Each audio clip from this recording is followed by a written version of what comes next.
March মাস থেকে লক্ষ্মী ভাণ্ডার প্রকল্পের টাকা বন্ধ, কারা আর টাকা পাবে না? লক্ষ্মী ভাণ্ডার প্রকল্পের টাকা পাওয়া নিয়ে ফের একবারের জন্য অনিশ্চয়তা দেখা দিল রাজ্যের মহিলাদের মধ্যে। নতুন নিয়ম না মানলে লক্ষ্মী ভাণ্ডার বন্ধ।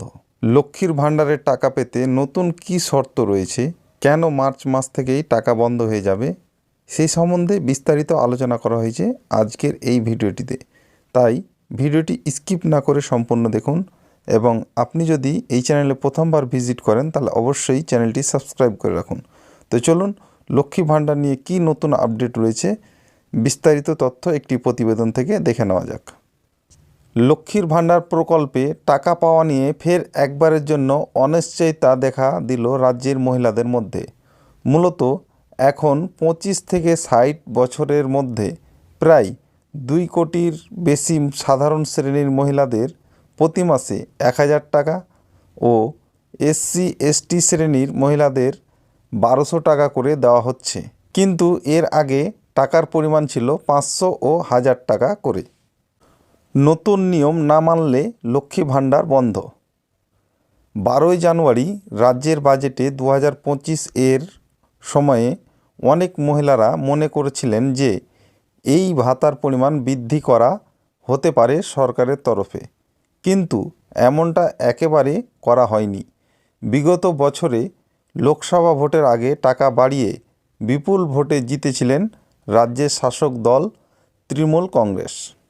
আর এবারে দেখার অপেক্ষা যে 2026 সালের বিধানসভা ভোটের আগে এই টাকা আরও বৃদ্ধি করা হয় কি না। লক্ষ্মীর ভাণ্ডারের টাকা পেতে নতুন শর্ত।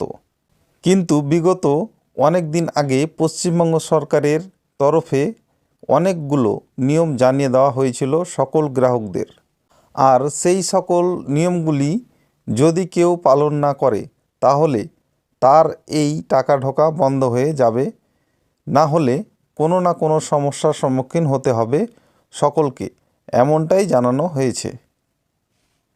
আজকে সেই সকল নিয়ম বা শর্ত সম্পর্কে জেনে নিতে চলেছি আমরা। সকলে যাতে আগের থেকে ব্যবস্থা নিলে যেন কোনো সমস্যা না হয়, মা ও বোনেরা সময় মতো টাকা পেয়ে যান, কারণ তাদের স্বাবলম্বী করে তোলার জন্যই এই টাকা দেওয়া হয় সরকারের তরফে, এবং আগামী দিনে এর সঙ্গে আরও কিছু না কিছু সুবিধা দেওয়া হবে বলে মনে করা হচ্ছে। তাহলে এবারে নিয়ম জেনে নেওয়া যাক। সকল মহিলাদের এই সুবিধা পাওয়ার জন্য সবার আগে 25 থেকে 60 বছরের মধ্যে বয়স হতে হবে ও তারই সঙ্গে টাকা পাওয়ার জন্য সকল মহিলাদের অ্যাকাউন্ট নিজের নামে থাকতে হবে ও জয়েন্ট অ্যাকাউন্ট থাকলে টাকা দেওয়া হবে না। আধার কার্ডের সঙ্গে ব্যাংক অ্যাকাউন্ট লিঙ্ক থাকতে হবে ও আধারের সঙ্গে মোবাইল নাম্বার লিঙ্ক থাকতে হবে। এই নিয়ম মানলে টাকা পেতে সমস্যা হবে না, কিন্তু এর মধ্যে একটা নিয়মও যদি না মানা হয় তাহলে টাকা পেতে খুবই সমস্যার সম্মুখীন হবে সকল মহিলারা। তাই এই রকমের কোনো কিছু না করা থাকলে সকলের উচিত তাড়াতাড়ি এই কাজ সম্পন্ন করে নেওয়া, যেন কোনো সমস্যা না হয়।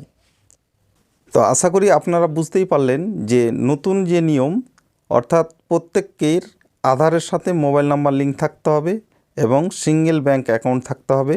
এই সমস্ত কিছু যদি সবার ঠিকঠাক থাকে তাহলে সকলেই টাকা পাবে, এবং যে সমস্ত মহিলাদের এই সমস্ত কিছু ঠিকঠাক রয়েছে তাদের টাকা পেতে কোনো সমস্যা হবে না। আপনারা যেরকম টাকা পাচ্ছিলেন সেরকমভাবেই টাকা পাবেন। মার্চ মাসের টাকা আপনারা 5 থেকে 7 তারিখের মধ্যে অবশ্যই আপনাদের ব্যাংক অ্যাকাউন্টে পেয়ে যাবেন। তো এটাই ছিল লক্ষ্মী ভাণ্ডার সম্পর্কিত আপডেট। ভিডিওটি ভালো লাগলে অবশ্যই লাইক, কমেন্ট এবং শেয়ার করতে ভুলবেন না। এতক্ষণ পর্যন্ত সাথে থাকার জন্য অসংখ্য ধন্যবাদ। Thank you.